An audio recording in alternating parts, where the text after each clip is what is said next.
लाडक्या बहिणीच्या बद्दलही माझी बोललोय मी. त्यामुळे दिल्लीत दाखल झाले लाडका भाऊ दिल्लीत दाखल झालेला आहे आणि लाडका भाऊ ही ओळख माझी सगळ्या पदांपेक्षा मोठी आहे.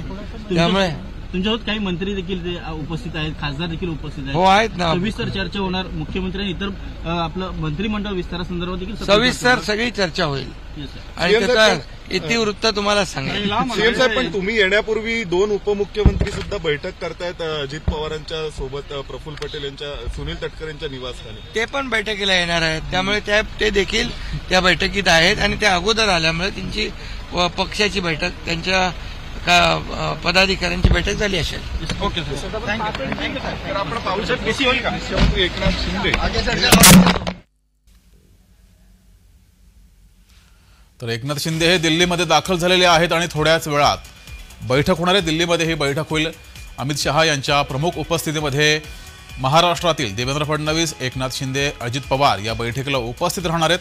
मुख्यमंत्री पदाबाबत सोबतच मंत्रिमंडळाबाबत सुद्धा चर्चा या बैठकीमध्ये होणार आहे. तर या घडीची एक मोठी बातमी आपण पाहतोय. एकनाथ शिंदे हे सुद्धा दिल्लीमध्ये दाखल झालेले आहेत. याआधी देवेंद्र फडणवीस, अजित पवार हे दिल्लीत पोहोचलेत. अमित शहा यांच्या प्रमुख उपस्थितीमध्ये दिल्लीमध्ये थोड्याच वेळात या बैठकीला सुरुवात होणार आहे. महायुतीच्या इतरही नेते दिल्लीमध्ये पोहोचले असून बैठक होणार आहे.